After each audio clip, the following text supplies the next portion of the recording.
Back in high school in the early 2000s, I'd rush home to watch the holy grail of daytime television, Maury. Freddie said the baby was too big to be his. Maury, of course, is the talk show hosted by Maury Povich that premiered in 1991 and still airs today. My favorite of all the Maury segments were the paternity test narratives, the bread and butter of the show. The most basic version of this storyline goes something like this. A woman with a young child believes a man to be the father of that child. That man denies the claim. They then confront one another. Shouting ensues. At this point, there's a ritual of identification. The producers project the potential father's face on a television screen right next to the child's face, and everyone does a kind of facial recognition analysis, comparing the nose of the child to the nose of the man, the ears, the skin tone, sometimes to an almost phrenological degree. Let's look at the nets. Now the nets start from the top. Then a chyron flashes. The results are in. Maury reads the results of the paternity test, and he was a real expert at this. Just listen to the way that he inflects the word not. When it comes to 3-year-old Kimmy James, you are not. You are not.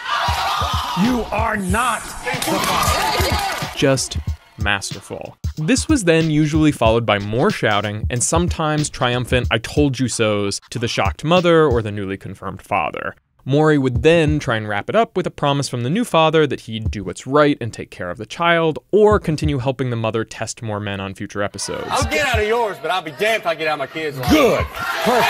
Thank you.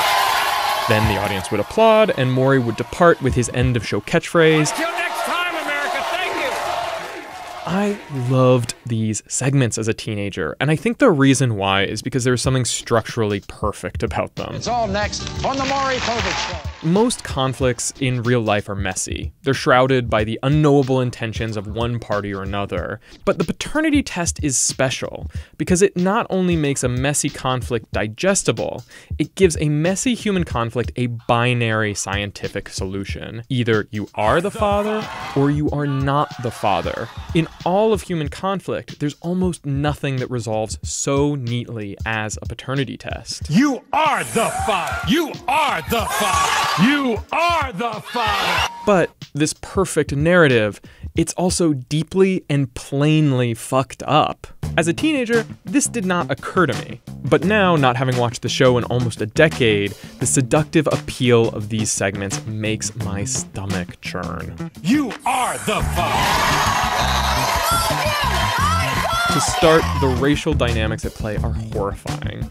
A significant number, if not a majority of the guests on these segments are black, contributing to long-standing stereotypes about black fathers and families. Take care of the baby. What it is? Take care of the baby. That's your baby. The way the show encourages the guests to perform their conflicts is even more awful when you think about the racial dynamics the show's producers are feeding on and selling ads against. Now when I see this show, I don't see it as a window into other people's lives, as I think the show wants us to think it is.